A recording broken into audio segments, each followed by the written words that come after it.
though, with a guy that has won 4 world championships, and he is the current world champion, Joe Beaver from Huntsville, Texas. Joe's down the pack a little bit, Jeff. He needs to put a fast run together to put the pressure on him, and it looks like he's after it now.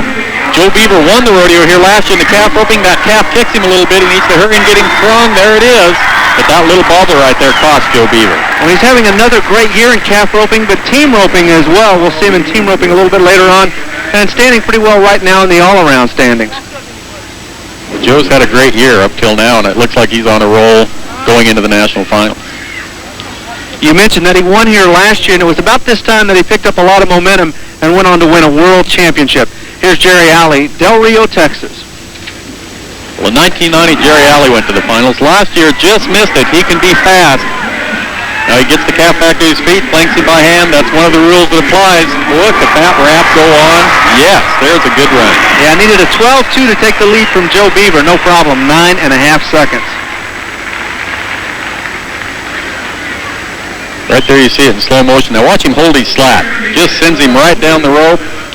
Now he gets to the calf just gets to his feet. That's just the way you like it to happen. If the calf's down, you have to get him up anyway. So he jumps up, planks him right back on his side. These wraps, they go on in a hurry. Finished 17th in the world standings last year. That has to be frustrating. Just barely missing the National Finals rodeo, but his 9.5 seconds here gives him the lead in the average for now. There's Phil Gardenhire. He is the announcer here this week. He's been in the National Finals 4 times as the announcer there. Does a great job. Let's go to a former world champion, Troy Pruitt. He's from Nebraska. Well, as you see, Troy needs 9.5 seconds. That's a fast run, but for Troy Pruitt, hey, that's pretty common in calf roping. Here we go. Big fast run here. The hands get in the air. Did he do it? Not quite. 10 seconds flat. No one has tied a calf faster than Troy at the National Finals rodeo. 7.5 seconds, a record that he shares, currently 15th in the world standings. Troy became a father about 1.5 years ago. He travels with his wife Marty, who's a barrel racer.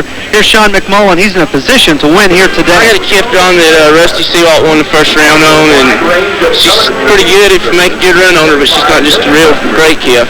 She's a good average calf. You make a good run on her, and you win some money. Sean is from Irayan, Texas, and currently sits number 3 in the world standings. And Butch, he is awfully good.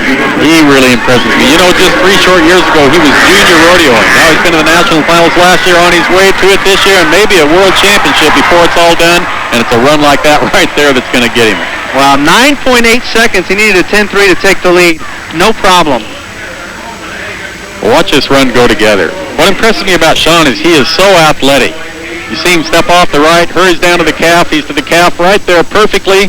The wraps go on. This is just a flawless run in the calf roping, and right now moves him into the lead. He can draw a tough calf, but he still makes it look awfully easy. He sure does. Well, Sean has pretty much cinched up a trip to the National Finals rodeo, his second. Let's go to Kurt Goulding from Duncan, Oklahoma. Not in the top 20, but a win here in Colorado Springs can move you that direction. Kurt's got a little time to work with. He needs to be 10.9 to take the lead. He's got a calf that runs hard. He's still running. You see his horse starting to shut down a little bit to try to stop. He had to kick him back up.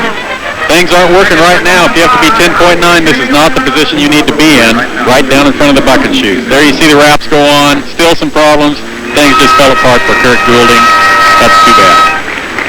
Well, Kurt had a calf that really ran, and once he got to him, he still had some problems, 16.6, and that's going to take him out of the average, and he won't have any kind of a shot here in the short go either. This guy does, though. It's been Rusty's week. Rusty Seawalt, Magnolia, Texas. We watched him win in Tucson earlier, and he's got a little bit of time to work with here, Butch. You watch him, he'll probably be pretty cautious. Well, cautious meaning that he isn't going to break that barrier. I'm sure he's going to play it safe. Now, though, he's going to do what he does best. Right there for a safe run. That was pretty amazing. Yeah, needed an 11.3 to take the lead in the average, and he has a second to spare.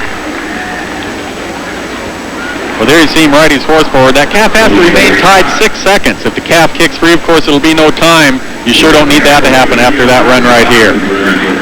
There you see him. He gets out good. He waits in that corner a little longer, makes sure he's clear at the barrier. But once he gets this calf on his side, I'll tell you what, he just smokes a tie on him. Right there, he misstrung that front leg a little bit. Cost him a few tenths of a second, but no problem. Gets his hands in the air and wins the rodeo.